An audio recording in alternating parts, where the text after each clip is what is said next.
তাদের কাছে ধর্ম মানে কি মাইজ ভান্ডারের উরুসে গরু নিয়ে যাইবা, তাদের কাছে ধর্ম মানে কি মাইজ ভান্ডারের উরুসে ছাগল নিয়ে যাইবা, তাদের কাছে ধর্ম মানে কি মাজারে মোমবাতি জ্বালাইবা, তাদের কাছে ধর্ম মানে কি মাজারে বৃষ্টির পর ডেক্সি বিরিয়ানি খাইবা, তাদের কাছে ধর্ম মানে কি ধর্ম মানে তুমি চট্টগ্রামে বিশাল বড় জুলুস বের করবা। তাদের ধর্ম মাজারে সীমাবদ্ধ, তাদের ধর্ম জিলাপিতে সীমাবদ্ধ, তাদের ধর্ম কবরে সীমাবদ্ধ। ওই যে তারা শিখিয়েছে কায়সার কায়সার, গির্জা গির্জা। এবার মুসলমানদের ভিতর তারা সেকুলারিজমের একটা সফট ভার্সন তৈরি করে বলেছে তোমার ধর্ম থাকবে মাজারে, তোমার ধর্ম থাকবে মসজিদে, তোমার ধর্ম থাকবে খানকায়, তোমার ধর্ম থাকবে শুধু মাদ্রাসায়। এর বাহিরে সংসদে ধর্ম লাগবে না, বিচার ব্যবস্থা ধর্ম লাগবে না, অর্থনীতিতে ধর্ম লাগবে না, সংবিধানে ধর্ম লাগবে না। এবার যেমন খ্রিস্টানরা যেমন তাদের ধর্মকে গির্জায় সীমাবদ্ধ করেছে, মুসলমানদের ধর্মকে শুধু মসজিদে সীমাবদ্ধ করার জন্য তারা যে মতবাদ নিয়ে এসেছে সেই মতবাদের নাম ধর্মনিরপেক্ষতা। বর্তমানে আপনি ইউরোপ রাষ্ট্রগুলোর দিকে তাকান, তাদের এখানে একটা রাষ্ট্র পাবেন যেই রাষ্ট্রের নাম ভ্যাটিকান সিটি। তারা তাদের পুরোহিতদেরকে ওই জায়গায় রাখে। তুমি ধর্ম পালন করতে চাও ভ্যাটিকান সিটিতে যাও, ধর্ম কিতাব মানতে চাও ভ্যাটিকান সিটিতে যাও, তুমি 100 ধর্ম পালন করতে চাও ভ্যাটিকান সিটিতে যাও। রাষ্ট্রের কোনো ধর্ম থাকবে না, রাষ্ট্রের আইনে কোনো ধর্ম থাকবে না, রাষ্ট্রের সংবিধানে কোনো ধর্ম থাকবে না, রাষ্ট্রের বিচার ব্যবস্থায় কোনো ধর্ম থাকবে না, রাষ্ট্রের অর্থনীতিতে কোনো ধর্ম থাকবে না। অর্থাৎ খ্রিস্টানদের রাজ্য পরিচালনার মৌলিক মূলনীতি ছিল রাষ্ট্র রাষ্ট্রের মতো, ধর্ম ধর্মের মতো। হাকিমুল উম্মত আশরাফ আলী থানভী রাহিমাহুল্লাহ লিখেছেন ওই যে খ্রিস্টানদের চিন্তা কায়সার কায়সার, গির্জা গির্জা, গির্জা থাকবে গির্জার মতো, রাষ্ট্র থাকবে রাষ্ট্রের মতো। ওই খ্রিস্টানদের চিন্তাটা যে জুব্বা পরে, যে জামা পরে, যে আবা পরে, যে পোশাক পরে, যে বুরকা পরে মুসলমান সমাজে প্রবেশ করেছে, ওই পোশাকের নাম সেকুলারিজম তথা ধর্মনিরপেক্ষতা। 1971 সালের মুক্তিযুদ্ধ, আবার বলি 1971 সালের মুক্তিযুদ্ধ কখনো ইসলামের বিরুদ্ধে ছিল?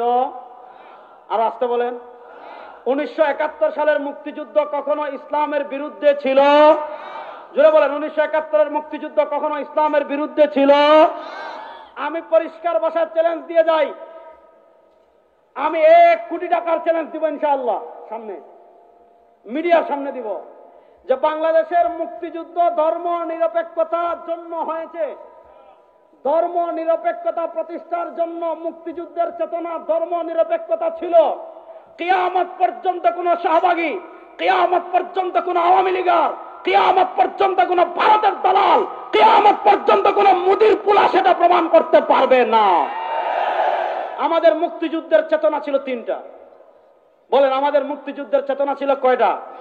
মাদ্রাসার ছাত্ররা মনে রাখবেন, মুক্তিযুদ্ধের চেতনা ছিল কয়টা? বলবেন এগুলো আমার বানানো, তোমাদের আব্বার বানানো, আমি বানাই নাই। মুজিবনগর সরকারের মুক্তিযুদ্ধ চলাকালীন যে মুজিবনগর সরকার গঠিত হয়েছিল, সেই মুজিবনগর সরকার যে ঐতিহাসিক 6 দফা ঘোষণা করেছিল, আপনি সেই 6 দফা দেখেন, আপনি 70-এর নির্বাচনের ইশতেহার দেখেন, আপনি 69-এর গণ অভ্যুত্থানের ইশতেহার দেখেন, আপনি পাবেন আমাদের মুক্তিযুদ্ধ সমাজতন্ত্র প্রতিষ্ঠার জন্য হয় নাই, আমাদের মুক্তিযুদ্ধ ধর্মনিরপেক্ষতা প্রতিষ্ঠার জন্য হয় নাই, আমাদের মুক্তিযুদ্ধ জাতীয়তাবাদ প্রতিষ্ঠার জন্য হয় নাই, আমাদের মুক্তিযুদ্ধ গণতন্ত্র প্রতিষ্ঠার জন্য হয় নাই। আমাদের মুক্তিযুদ্ধের চেতনা ছিল 3টা মৌলিক মূলনীতিকে সামনে রেখে আমাদের মুক্তিযুদ্ধ হয়েছিল। সেই 3টা মূলনীতি আমি বলি নাই, মুজিবনগর সরকারের ঐতিহাসিক 6 দফায় আপনি পাবেন। সেই 3 দফা, 1 সাম্য, 2 নম্বর মানবিক মর্যাদা, 3 নম্বর সামাজিক ন্যায় বিচার। হাকিমুল উম্মত মুজাদ্দিদে দ্বীন ও মিল্লাত আল্লামা আশরাফ আলী থানভী রাহিমাহুল্লাহর রাজনৈতিক চিন্তাধারা নিয়ে শেখুল ইসলাম জাস্টিস তাকি উসমানী হাফিজাহুল্লাহ কিতাব লিখেছেন, হাকিমুল উম্মত কে সিয়াসি আফকার। সে বইয়ের ভূমিকায় তিনি একটা কথা লিখেছেন যে হাকিমুল উম্মত আল্লামা আশরাফ আলী থানভী রাহিমাহুল্লাহর হয়তো আপনি খুব বিলাসীপূর্ণ গবেষণা পাবেন না, যে খুব বিলাসীপূর্ণ গবেষণা যেগুলো বড় বড় ডক্টর হারুন আজিজ নদভী সাহেবদের মতো বড় বড় ডক্টর যারা আছে উনাদের ডক্টরেট ডিগ্রিতে কাজে লাগে, এইরকম উঁচু পর্যায়ের থিসিস হয়তো আপনি হাকিমুল উম্মতের না পেতে পারেন।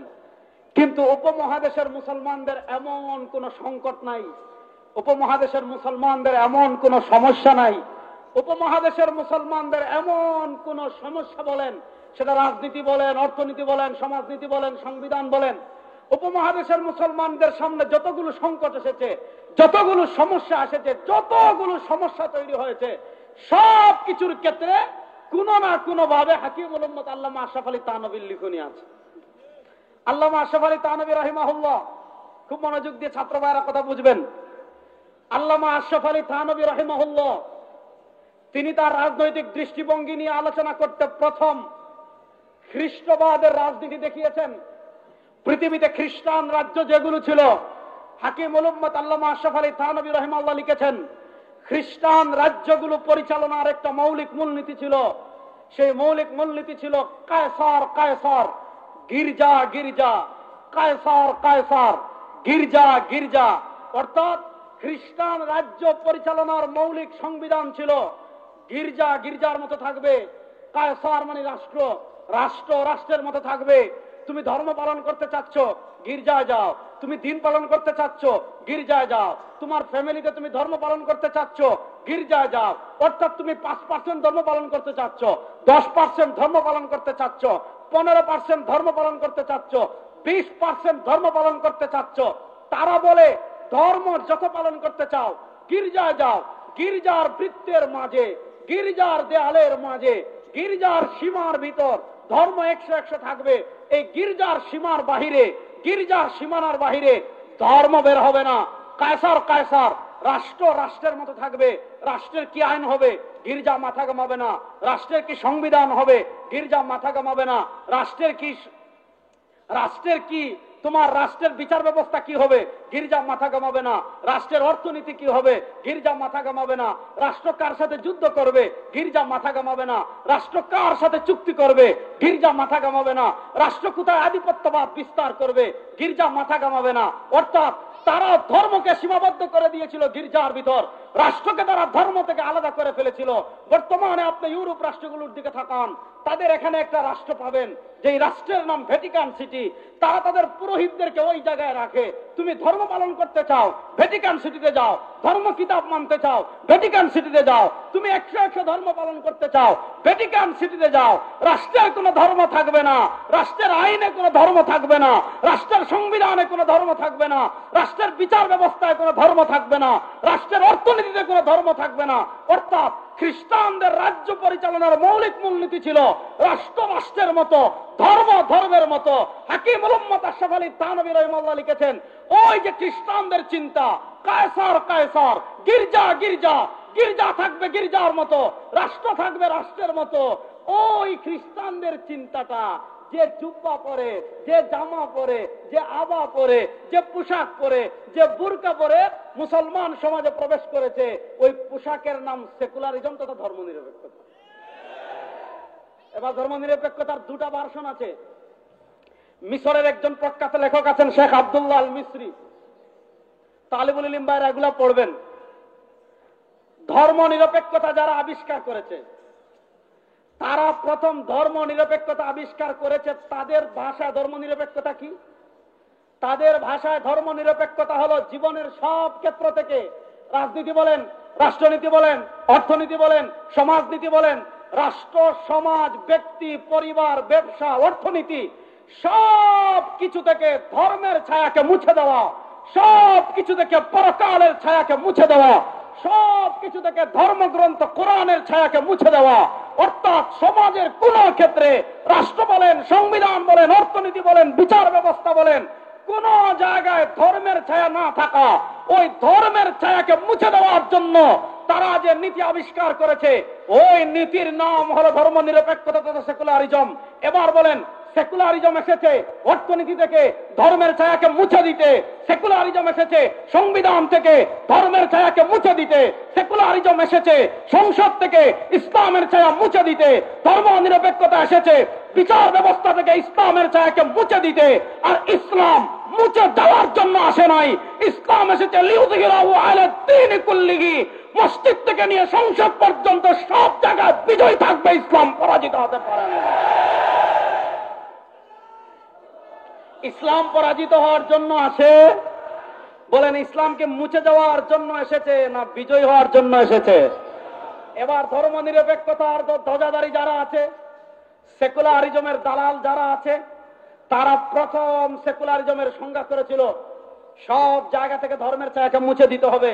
পরে দেখেছে যে মুসলমানদের ঈমান যতই দুর্বল হোক, মুসলমানদের আমল যতই দুর্বল হোক, এরপরেও তারা একটু করে হলেও জান্নাতে যেতে চায়, একটু করে হলেও জাহান্নামকে ভয় পায়। এজন্য আপনারা দেখেছেন আমাদের দেশে যারা হাজার হাজার মানুষকে খুন করেছে, গুম করেছে, আয়না করে নিয়েছে, তারা তাহাজ্জুদের গল্প শোনাইতো না? তাহাজ্জুদের গল্প শোনাইতো না? তাও 1-2 রাকাত না, 80 রাকাত। তাও 1-2 রাকাত না, কত রাকাত? 80 রাকাত। তো তারা যখন দেখেছে ধর্ম নিরপেক্ষতার এই উগ্র ভার্সন মুসলমান মানবে না, তখন তারা মুসলমানদের ভিতর কিছু দালাল তৈরি করেছে, মুসলমানদের ভিতর টাকা দিয়ে, টাকা পয়সা কিছু মোল্লা মৌলবী তৈরি করেছে, যারা ধর্ম নিরপেক্ষতার আরেকটা সফট ভার্সন আবিষ্কার করেছে, যারা ধর্ম নিরপেক্ষতার আরেকটা সহজ ভার্সন আবিষ্কার করেছে। সেটা কি? ওই যে খ্রিস্টানরা বলেছিল কায়সার কায়সার, গির্জা গির্জা, গির্জায় থাকবে ধর্ম, রাষ্ট্রের কোনো ধর্ম থাকবে না। এবার তারা মুসলমানদের ভিতর কিছু দালাল তৈরি করেছে, তাদের কাছে ধর্ম মানে কি মাইজ ভান্ডারের উরুসে গরু নিয়ে যাইবা, তাদের কাছে ধর্ম মানে কি মাইজ ভান্ডারের উরুসে ছাগল নিয়ে যাইবা, তাদের কাছে ধর্ম মানে কি মাজারে মোমবাতি জ্বালাইবা, তাদের কাছে ধর্ম মানে কি মাজারে বৃষ্টির পর ডেক্সি বিরিয়ানি খাইবা, তাদের কাছে ধর্ম মানে কি, ধর্ম মানে তুমি চট্টগ্রামে বিশাল বড় জুলুস বের করবা। তাদের ধর্ম মাজারে সীমাবদ্ধ, তাদের ধর্ম জিলাপিতে সীমাবদ্ধ, তাদের ধর্ম কবরে সীমাবদ্ধ। ওই যে তারা শিখিয়েছে কায়সার কায়সার, গির্জা গির্জা। এবার মুসলমানদের ভিতর তারা সেকুলারিজমের একটা সফট ভার্সন তৈরি করে বলেছে তোমার ধর্ম থাকবে মাজারে, তোমার ধর্ম থাকবে মসজিদে, তোমার ধর্ম থাকবে খানকায়, তোমার ধর্ম থাকবে শুধু মাদ্রাসায়, এর বাহিরে সংসদে ধর্ম লাগবে না, বিচার ব্যবস্থায় ধর্ম লাগবে না, অর্থনীতিতে ধর্ম লাগবে না, সংবিধানে ধর্ম লাগবে না। এবার যেমন খ্রিস্টানরা যেমন তাদের ধর্মকে গির্জায় সীমাবদ্ধ করেছে, মুসলমানদের ধর্মকে শুধু মসজিদে সীমাবদ্ধ করার জন্য তারা যে মতবাদ নিয়ে এসেছে, সেই মতবাদের নাম ধর্ম নিরপেক্ষতা। আমি কি ধর্ম নিরপেক্ষতা কি বুঝাতে পেরেছি? এই সংজ্ঞাগুলো আমার না, এগুলো দিয়েছেন হাকিমুল উম্মত আল্লামা আশরাফ আলী থানভী। এবার বলেন, ইসলাম কি শুধু মসজিদে থাকার জন্য এসেছে? আরে মুসলমান জুড়ে বলেন, ইসলাম কি শুধু খানকায় থাকার জন্য এসেছে? ইসলাম কি শুধু মাজারে উরুস করার জন্য এসেছে? ইসলাম কি শুধু তোমার মাজারে সারা রাত ব্যাপী গান বাজনা করার জন্য এসেছে? আরে ইসলাম যদি শুধু মসজিদে থাকার জন্য আসতো, আমার নবী তার দান শহীদ করা লাগতো না। ইসলাম যদি শুধু মসজিদে থাকার জন্য আসতো, আমার নবী নিজে রক্তে রঞ্জিত হতে হতো না। ইসলাম এসেছে শুধু মসজিদে থাকার জন্য না, মসজিদ থেকে নিয়ে সংসদ, মসজিদ থেকে নিয়ে সংবিধান, মসজিদ থেকে নিয়ে অর্থনীতি, মসজিদ থেকে নিয়ে সমাজের সব সেক্টরে ইসলাম বিজয়ী হওয়ার জন্য এসেছে, পরাজিত হওয়ার জন্য আসে নাই। এবার ভালো করে বুঝেন, এই চিন্তা যদি কোনো মুসলমান লালন করে, খুব মনোযোগ শুনেন, আমরা মনে করি শিরিক মানে কি মাইজ ভান্ডারে গিয়ে সিজদা দেওয়া, এটা তো শিরিক ঠিকই আছে। আমরা মানে কি মাইজ ভান্ডার, আমরা শিরিক মানে কি বুঝি, যে বাবার কবরে গিয়া বিচার দেওয়া, যে অমুক এইটা করেছে, অমুক এইটা করেছে, ও বাদাম তুমি একটু দেখো। আমরা এটা তো শিরিক, এটা তো আমরা বুঝি। কিন্তু শুনেন, আধুনিক একটা শিরিক আজকে আপনাদেরকে শিখাই যায়। কোন মুসলমান যদি মনে করে ধর্ম শুধু থাকবে মসজিদে, কোন মুসলমান যদি মনে করে ধর্ম শুধু থাকবে খানকায়, কোন মুসলমান যদি মনে করে ধর্ম শুধু থাকবে মাজারে, রাষ্ট্রের ধর্ম লাগবে না, সংবিধানে ধর্ম লাগবে না, সংসদে ধর্ম লাগবে না, অর্থনীতিতে ধর্ম লাগবে না, বিচার ব্যবস্থায় ধর্ম লাগবে না, তার হুকুম কি? আল্লামা জাহিদ কাউসারী রহিমাহুল্লাহ, তার নাম তালিবুল ইলম মাদ্রাসায় যারা পড়েছেন সবাই তার নাম শিখেছেন। আমাদের আকীদার উপর যারা আপত্তি করেছিল, তাদের সিংহাসনকে চূর্ণ করে যিনি দিয়েছিলেন, তিনি হলেন আল্লামা জাহিদ কাউসারী। আমাদের ইমাম আযম আবু হানিফা রাহিমাহুল্লাহর বিরুদ্ধে যারা কলম চালিয়েছিল, তাদের কলমকে যিনি একদম নিঃশ্বাস করে দিয়েছেন, তিনি আল্লামা কাউসারী। আমাদের ফিকহে হানাফির উপর যারা আপত্তি চালিয়েছিল, তাদের কলমকে যিনি ভেঙে দিয়েছেন, তিনি আল্লামা কাউসারী। তিনি আমাদের বর্তমান বাংলাদেশের জাতীয় মসজিদের খতিব এবং আমাদের দেশের সবচেয়ে বড় আলেম আল্লামা মুহাম্মদ আব্দুল মালিক হাফিজাহুল্লাহ। তার উস্তাদ হলেন শেখ আব্দুল ফাত্তাহ আবু গুদ্দা রাহিমাহুল্লাহ। শেখ আব্দুল ফাত্তাহ আবু গুদ্দা 1417 হিজরিতে ইন্তেকাল করেছেন।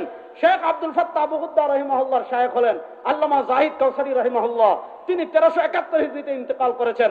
আল্লামা জাহিদ কাউসারী রাহিমাহুল্লাহ তার ছোট ছোট অনেকগুলো মাকালা আছে, যেগুলো একত্রিত করে এই যে ছাপানো হয়েছে মাকালাতুল কাউসারী। কাউসারী মানে আল্লামা জাহিদ কাউসারী রহিমাহুল্লাহ। আল্লামা জাহিদ কাউসারী রহিমাহুল্লাহ তার মাকালাতুল কাউসারীতে, পুরাটা তো পড়তে পারবো না, এটা আপনার দারুস সালাম থেকে প্রকাশিত। আল্লামা জাহিদ কাউসারী রাহিমাহুল্লাহ তার মাকালাতুল কাউসারীর 278 নম্বর পৃষ্ঠায় একটা প্রবন্ধ লিখেছেন, একটা মাকালা লিখেছেন, মাত্র 3.5 পৃষ্ঠার মাকালা, কিন্তু অনেক গুরুত্বপূর্ণ। ইসলামের অনেকগুলো মৌলিক মূলনীতি তিনি এই মাকালায় উল্লেখ করেছেন। এখানে তিনি লিখেছেন, হুকম মুহাওয়ালাতি ফাসলিদ দ্বীন আনিদ দাওলা, হুকম মুহাওয়ালাতি ফাসলিদ দ্বীন আনিদ দাওলা। অর্থাৎ কোন মুসলমান যদি ধর্মকে রাষ্ট্র থেকে আলাদা মনে করে, রাষ্ট্রকে ধর্ম থেকে আলাদা মনে করে, যেটা হলো ধর্ম নিরপেক্ষতার মূল থিম, আল্লামা কাউসারী রাহিমাহুল্লাহ পরিষ্কার ভাষায় লিখেছেন, এখানে সুস্পষ্ট ভাষায় লিখেছেন, কোন মুসলমান যদি কোন মুসলিম ভূখণ্ডে থেকে এই আকীদা লালন করে যে ধর্ম শুধু পরিবারে থাকবে, ধর্ম শুধু ব্যক্তি জীবনে থাকবে, ধর্ম শুধু মসজিদে থাকবে, রাষ্ট্রের ধর্ম লাগবে না, অর্থনীতি ধর্ম লাগবে না, বিচার ব্যবস্থায় ধর্ম লাগবে না, সংসদে ধর্ম লাগবে না, সংবিধানে ধর্ম লাগবে না, আল্লামা কাউসারী পরিষ্কার ভাবে বলেছেন যে ইয়াজরি আলাইহি হুকমুর রিদ্দা। কোন মুসলমান যদি এটা বলে ধর্ম শুধু গড়ে থাকার জন্য এসেছে, রাষ্ট্র ধর্ম লাগবে না, সমাজ ধর্ম লাগবে না, সংবিধানে ধর্ম লাগবে না, বিচার ব্যবস্থায় ধর্ম লাগবে না, যদি কোন মুসলমান এটা মনে করে সে মুরতাদ। কোন মুসলমান যদি এটা মনে করে সে, এবার আমাদের দেশে একদল শাহবাগী সুশীল আছে না নাই, যারা বলে হুজুর আপনারা মাদ্রাসায় থাকবেন, যারা বলে হুজুর আপনারা খানকায় থাকবেন, যারা বলে হুজুর আপনারা মাজারে থাকবেন, হুজুর আপনারা মুরিদদের ইসলাহ করবেন, আপনারা কেন রাজনীতি করেন, আপনারা কেন সংসদে আসতে চান, আপনারা কেন বিচার ব্যবস্থা নিয়ে কথা বলেন, আপনারা কেন অর্থনীতি নিয়ে কথা বলেন। শুনেন, কোন মুসলমান যদি মনে করে রাষ্ট্রের ধর্মের প্রয়োজন নাই, ইসলাম শুধু গড়ে থাকার জন্য আসছে, তার ঈমান থাকবে।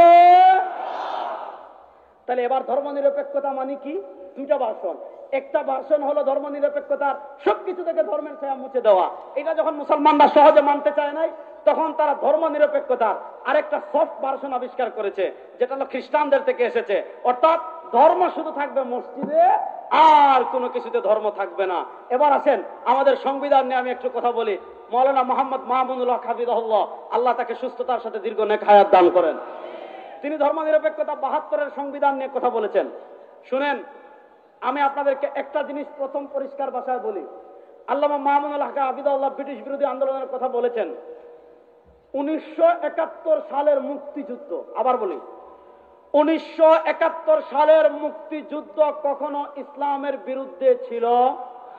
আর আসতে বলেন, 1971 সালের মুক্তিযুদ্ধ কখনো ইসলামের বিরুদ্ধে ছিল? জোরে বলেন, 1971-এর মুক্তিযুদ্ধ কখনো ইসলামের বিরুদ্ধে ছিল? আমি পরিষ্কার ভাষায় চ্যালেঞ্জ দিয়ে যাই, আমি 1 কোটি টাকার চ্যালেঞ্জ দিব ইনশাআল্লাহ, সামনে মিডিয়ার সামনে দিব, যে বাংলাদেশের মুক্তিযুদ্ধ ধর্ম নিরপেক্ষতার জন্য হয়েছে। ধর্ম নিরপেক্ষতা প্রতিষ্ঠার জন্য মুক্তিযুদ্ধের চেতনা ধর্ম নিরপেক্ষতা ছিল। কিয়ামত পর্যন্ত কোন শাহবাগী, কিয়ামত পর্যন্ত কোন আওয়ামী লীগার, কিয়ামত পর্যন্ত কোন ভারতের দালাল, কিয়ামত পর্যন্ত কোন মুদির পুলা সেটা প্রমাণ করতে পারবে না। আমাদের মুক্তিযুদ্ধের চেতনা ছিল 3টা। বলেন, আমাদের মুক্তিযুদ্ধের চেতনা ছিল কয়টা? মাদ্রাসার ছাত্ররা মনে রাখবেন, মুক্তিযুদ্ধের চেতনা ছিল কয়টা? বলবেন এগুলো আমার বানানো, তোমাদের আব্বার বানানো, আমি বানি নাই। মুজিবনগর সরকারের মুক্তিযুদ্ধ চলাকালীন যে মুজিবনগর সরকার গঠিত হয়েছিল, সেই মুজিবনগর সরকার যে ঐতিহাসিক 6 দফা ঘোষণা করেছিল, আপনি সেই 6 দফা দেখেন, আপনি 70-এর নির্বাচনের ইশতেহার দেখেন, আপনি 69-এর গণ অভ্যুত্থানের ইশতেহার দেখেন, আপনি পাবেন আমাদের মুক্তিযুদ্ধ সমাজতন্ত্র প্রতিষ্ঠার জন্য হয় নাই, আমাদের মুক্তিযুদ্ধ ধর্মনিরপেক্ষতা প্রতিষ্ঠার জন্য হয় নাই, আমাদের মুক্তিযুদ্ধ জাতীয়তাবাদ প্রতিষ্ঠার জন্য হয় নাই, আমাদের মুক্তিযুদ্ধ গণতন্ত্র প্রতিষ্ঠার জন্য হয় নাই। আমাদের মুক্তিযুদ্ধের চেতনা ছিল 3টা মৌলিক মূলনীতিকে সামনে রেখে আমাদের মুক্তিযুদ্ধ হয়েছিল। সেই 3টা মূলনীতি আমি বলি নাই, মুজিবনগর সরকারের ঐতিহাসিক 6 দফায় আপনি পাবেন। সেই 3 দফা, 1 সাম্য, 2 নম্বর মানবিক মর্যাদা, 3 নম্বর সামাজিক ন্যায় বিচার। তাহলে বলেন আমাদের মুক্তিযুদ্ধের চেতনা ছিল কয়টা? আর আসতে বলেন কয়টা? বলেন 1 নম্বর সাম্য। আর মাদ্রাসার ছাত্ররা জুড়ে বলে 1 নম্বর, 2 নম্বর, ভুলে গেছে দেখছেন, 1 নম্বর সাম্য, বলেন 1 নম্বর, 2 নম্বর সামাজিক মর্যাদা, 3 নম্বর হলো মানবিক ন্যায় বিচার। মানবিক মর্যাদা, সামাজিক ন্যায় বিচার, এই 3টা মূলনীতিকে সামনে রেখে 71-এর মুক্তিযুদ্ধ হয়েছে। এবার বলেন 71-এর মুক্তিযুদ্ধের চেতনায় সেকুলারিজম আছে না? রাস্তে না বলেন, একাত্তরের মুক্তিযুদ্ধের চেতনায় ধর্মনিরপেক্ষতা আছে, জাতীয়তাবাদ আছে, গণতন্ত্র আছে। দেখেন, 71-এর মুক্তিযুদ্ধ শেষ হলো। মুক্তিযুদ্ধ শেষ হওয়ার 1 বছর পর ডক্টর কামাল সাহেব এই সংবিধান লিখেছেন, তাও বাংলাদেশে না, গিয়ে লিখছেন দাদাদের দেশে। এই সংবিধান আমাদের দেশের লেখা না। এজন্য আমরা বলি কোরআন হাদিসের বাইরে এই সংবিধানে যা কিছু আছে আমরা মানি না। এটা আমাদের ঈমান। বলেন, কোরআন হাদিসের বাইরে কোরআন সুন্নাহর সাথে সাংঘর্ষিক যত ধারা সংবিধানে আছে বাংলাদেশের মুসলমান সেটা মানে না, মানে না, মানে না। এবার আসেন মুক্তিযুদ্ধের 1 বছর পর। মুক্তিযুদ্ধে অনেকে মারা গেছে, অনেকে আহত, অনেকে নিহত। তখন তারা শুনতে পেল আমাদের মুক্তিযুদ্ধের চেতনা। দেখেন 1 নম্বর পৃষ্ঠায়, বিসমিল্লাহির রহমানির রহিম, দয়াময় পরম দয়ালু আল্লাহর নামে, পরম করুণাময় সৃষ্টিকর্তার নামে। এই আওয়ামী লীগ কত খারাপ, এরা সংবিধান থেকে বিসমিল্লাহির রহমানির রহিম বাদ দেওয়ার ষড়যন্ত্র করেছিল। আপনারা জানেন তো এগুলো। দেখেন এরপরে লিখতেছে, সংবিধানের শুরু থেকে আমি পড়ে, একটু মনোযোগ দিয়ে শোনো ছাত্র ভাইরা।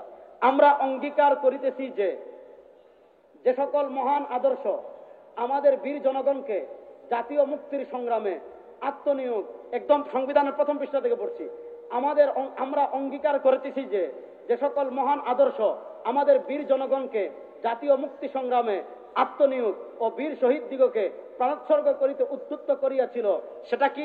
জাতীয়তাবাদ, সমাজতন্ত্র, গণতন্ত্র ও ধর্মনিরপেক্ষতার সেই সকল আদর্শ এই সংবিধানের মূলনীতি হইবে। তাহলে বোঝা গেল আমাদের মুক্তিযুদ্ধের চেতনা। মামুন সাহেব হুজুর যেটা বললেন যে 71-এর আগ পর্যন্ত ছিল একটা, 71-এর পরে হয়ে গেছে আরেকটা। 71 পর্যন্ত ছিল 3টা মুক্তিযুদ্ধ। এটা হলো সাম্য, সামাজিক মানবিক মর্যাদা, সামাজিক ন্যায় বিচার। এটা ছিল 71 পর্যন্ত। 72-এ হয়েছে আমাদের মুক্তিযুদ্ধের একটা চেতনা। দেখেন যে লেখছে কত বড় আহম্মক, কি লিখেছে? আমাদের মুক্তিযুদ্ধের একটা গুরুত্বপূর্ণ চেতনা হলো সমাজতন্ত্রবাদ। আচ্ছা, সমাজতন্ত্রবাদ কি বুঝেন? সমাজতন্ত্রবাদ যারা আবিষ্কার করেছে তাদেরকে আপনি জিজ্ঞাসা করেন সমাজতন্ত্রবাদ কি। সমাজতন্ত্রবাদ মানে কি? সমাজতন্ত্রবাদ মানে হলো ব্যক্তি মালিকানা বলতে কিচ্ছু নাই। সমাজতন্ত্রবাদ মানে কি? আপনার লবণ, এটার মালিক রাষ্ট্র। আপনি চা খাবেন, চিনি আনবেন রাষ্ট্র থেকে। আপনি চা খাবেন, মানে চা পাতা আনবেন রাষ্ট্র থেকে। আপনার টাকা লাগবে, টাকা আনবেন রাষ্ট্র থেকে। আপনার পয়সা লাগবে, পয়সা আনবেন রাষ্ট্র থেকে। আপনার চাল লাগবে, চাল আনবেন রাষ্ট্র থেকে। আপনার পেঁয়াজ লাগবে, পেঁয়াজ আনবেন, আপনার পেঁয়াজ আনবেন কার থেকে? রাষ্ট্র থেকে। আপনি ক্ষেত করবেন, মালিক রাষ্ট্র। আপনি কামাবেন, মালিক রাষ্ট্র। অর্থাৎ আপনার পানি থেকে নিয়ে যা কিছু লাগবে সব কিছুর মালিক রাষ্ট্র। ব্যক্তি মালিকানা বলতে কিছু নাই। এটার নাম হলো সমাজতন্ত্রবাদ। আরে সমাজতন্ত্রবাদ তো রাশিয়ার আদর্শ। তারা পৃথিবীর বিভিন্ন রাষ্ট্রে সেটা প্রতিষ্ঠা করেছিল। প্রতিষ্ঠা করে তারাই যেটাকে থুবড়ে মেরেছে, তারাই যে আদর্শের পিছনে লাথি মেরেছে, সেই আদর্শ নাকি আমাদের মুক্তিযুদ্ধের চেতনা।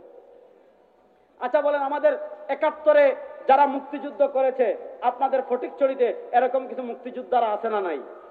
আমরা চ্যালেঞ্জ করে বলি, মুক্তিযুদ্ধে যারা জীবিত আছেন তাদেরকে জিজ্ঞাসা করেন, তাদেরকে আপনারা জিজ্ঞাসা করেন যে কি জন্য মুক্তিযুদ্ধ করেছেন।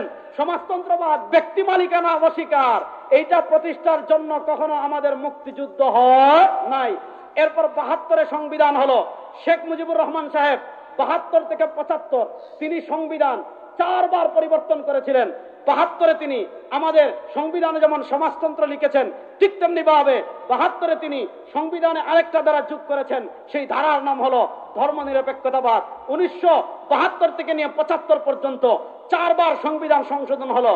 এরপর শহীদ প্রেসিডেন্ট জিয়াউর রহমান তিনি 1979 সালে সংবিধানের 5ম সংশোধন করলেন। সেই সংবিধানের 5ম সংশোধনে তিনি ধর্মনিরপেক্ষবাদকে বাদ দিলেন। ধর্মনিরপেক্ষতাবাদকে বাদ দিয়ে তিনি ধর্মনিরপেক্ষতার জায়গায় লিখলেন আল্লাহর উপর পূর্ণ আস্থা এবং বিশ্বাস। আল্লাহর উপর পূর্ণ আস্থা এবং এই আল্লাহর উপর পূর্ণ আস্থা এবং বিশ্বাস, এটা আমাদের ঈমান না? আর কথা বলে না রে, আরে বেগুন কোন নান্নেরা? আল্লাহর উপর পূর্ণ আস্থা এবং বিশ্বাস এটা আমাদের। যার আল্লাহর উপর পূর্ণ আস্থা এবং বিশ্বাস নাই সে মুসলমান না বেঈমান। শহীদ প্রেসিডেন্ট জিয়াউর রহমান এখানে যোগ করলেন আল্লাহর উপর পূর্ণ আস্থা এবং বিশ্বাস। এরপরে 1988 সালে মরহুম প্রেসিডেন্ট হুসেন মোহাম্মদ এরশাদ তিনি এখানে আরেকটা দ্বারা যোগ করলেন। এই যে আপনি এই পৃষ্ঠা উল্টালে আপনি এই পৃষ্ঠা এসে এখানে পাবেন যে এখানে এসে লিখেছে, দেখেন এই প্রজাতন্ত্রের রাষ্ট্রীয় ধর্ম ইসলাম, এই যেখানে লিখেছে প্রজাতন্ত্রের রাষ্ট্রধর্ম ইসলাম, তবে হিন্দু, বৌদ্ধ, খ্রিস্টান সহ অন্যান্য ধর্ম পালনে রাষ্ট্র সমমর্যাদা ও সম অধিকার নিশ্চিত করবেন। এই যে আপনার সংবিধানের 2য় পৃষ্ঠার প্রথম ভাগ প্রজাতন্ত্র, এখানে একটা শিরোনাম দিয়েছে রাষ্ট্রধর্ম, এখানে লিখেছে প্রজাতন্ত্রের রাষ্ট্রধর্ম ইসলাম। এই প্রজাতন্ত্রের রাষ্ট্রধর্ম ইসলাম এই ধারাটা যোগ করেছিলেন হুসাইন মোহাম্মদ এরশাদ। আচ্ছা যাক, তো শহীদ প্রেসিডেন্ট জিয়াউর রহমান এখানে তিনি এটা যোগ করেছিলেন ধর্মনিরপেক্ষতাবাদকে বাদ দিয়ে আল্লাহর উপর পূর্ণ আস্থা এবং বিশ্বাস। এই 1979 সাল থেকে নিয়ে 2010 সাল পর্যন্ত আমাদের সংবিধানের একটা ধারা ছিল আল্লাহর উপর পূর্ণ আস্থা এবং বিশ্বাস। এর মধ্যখানে 1996 সাল থেকে নিয়ে 2001 সাল পর্যন্ত আওয়ামী লীগ দেশের রাষ্ট্র ক্ষমতায় ছিল, তারাও কিন্তু আল্লাহর উপর পূর্ণ আস্থা এবং বিশ্বাস বাদ দেয় নাই। কিন্তু 2008 সালে বা 9 সালে যখন তারা ভারতের মোদির চক্রান্তে ভারতের উগ্রবাদী হিন্দুদের আদর্শ বাস্তবায়ন করার জন্য এদেশের মানুষের ভোটাধিকার হরণ করে তারা যখন ক্ষমতায় এসেছিল, আমাদের দেশে ভারতের 5টা গোলাম ছিল। ভারতের একটা পালিত কুকুর ছিল প্রধান বিচারপতি, যার নাম ছিল খায়রুল কবির। সে স্বপ্রণোদিত হয়ে এই সুপ্রিম কোর্ট থেকে স্বপ্রণোদিত হয়ে আইন করে আমাদের সংবিধান থেকে আল্লাহর উপর পূর্ণ আস্থা এবং বিশ্বাসকে বাদ দিয়ে সেখানে আবার তারা সেকুলারিজমকে যুক্ত করেছে। আমি আপনাদেরকে একটা তথ্য দেই, এই সংবিধান আমরা পুরো পড়েছি, এই সংবিধানে কি কি অসঙ্গতি আছে সেটা নিয়ে আমরা তালিকা করেছি এবং আমাদের প্রস্তুতকৃত তালিকা আমরা সংবিধান দ্বারা পরিমার্জন করে তাদের মাধ্যমে পরিমার্জন কমিটির নিকট আমরা পৌঁছে দিয়েছি।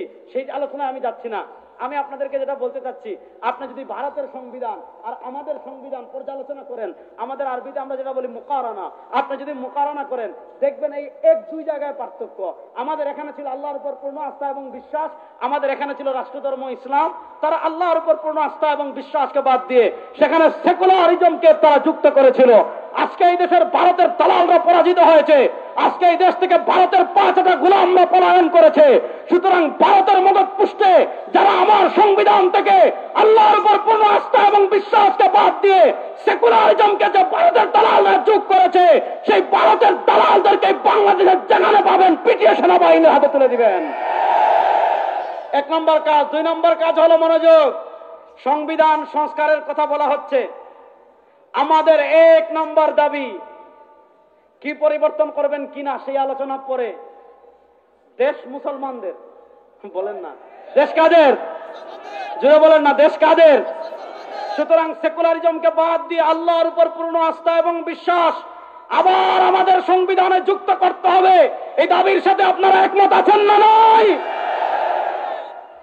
সেকুলারিজমকে বাদ দিয়ে আবার আল্লাহর উপর পূর্ণ আস্থা এবং বিশ্বাস। দেখেন 1 নম্বর পৃষ্ঠায় এরকম একটা বড় ইমান বিধ্বংসী লিখে রেখেছে। এরপরে দেখেন, আপনি যদি 2-3 পৃষ্ঠা পরে এখানে আসেন, দেখেন 3 নম্বর পৃষ্ঠায় সংবিধানের প্রাধান্য এখানে লিখেছে প্রজাতন্ত্রের সকল ক্ষমতার মালিক জনগণ। দেখেন, প্রজাতন্ত্রের সকল ক্ষমতার মালিক জনগণ। আমরা বলি সকল ক্ষমতার মালিককে, আর আসতে বলেন, আর আসতে বলেন, আমরা বলি সকল ক্ষমতার মালিককে। সুতরাং এখানে সকল ক্ষমতার মালিক জনগণ।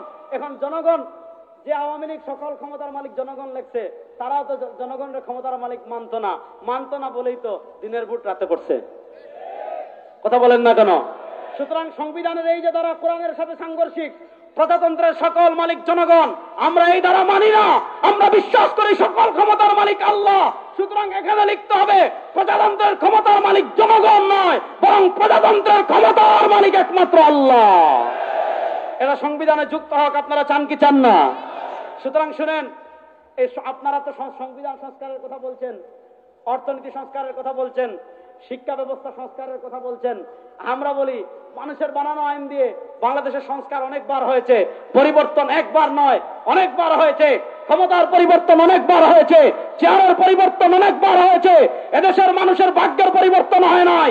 এবার চূড়ান্ত পরিবর্তন হবে কোরআনের বাংলাদেশ, ইসলামের বাংলাদেশ ইনশাআল্লাহ। এবার বলেন, ইসলামের বাংলাদেশ আমরা চাই কি চাই না? ইসলামের বাংলাদেশ হলে এ ধরনের দরবেশ বাংলাদেশে হইতো না। দেখেন না কি দরবেশ, ওরে বাপ রে বাপ, আমাদেরকে সহিহ হাদিস শিখায়। আমাদেরকে কি শিখায়? সহিহ হাদিস।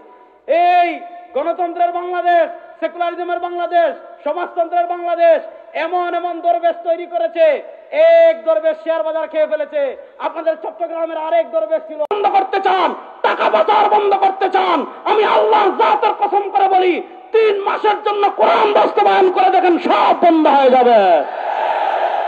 এবার কোরআনের বাংলাদেশ আমরা দেখতে চাই কি চাই না? আল্লামা মাহমুদুল হক হাফিজাল্লাহ যেই কথা বলেছেন ইকমাল করে আমি শেষ করি।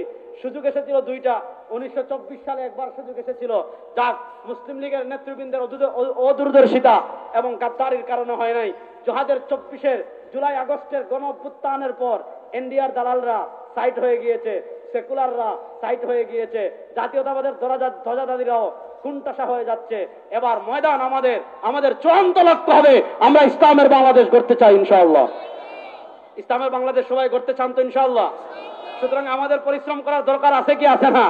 আমি গত 10 দিন আগে রংপুরে বলেছিলাম যে আমাদের বাংলাদেশের মাটিটা ইসলামের জন্য যতটা উর্বর, এখানে রক্ত লাগবে না, জীবনও লাগবে না। আমরা বাংলাদেশের 14 কোটি মুসলমান যদি ঐক্যবদ্ধ হয়ে যায়, ইসলাম প্রতিষ্ঠার জন্য ঘাম জড়াবো, আমরা যদি ঘাম জড়ানোর জন্য তৈরি হয়ে যাই, ইসলামের বিজয় বাংলাদেশে কেউ আটকাতে পারবে না ইনশাআল্লাহ।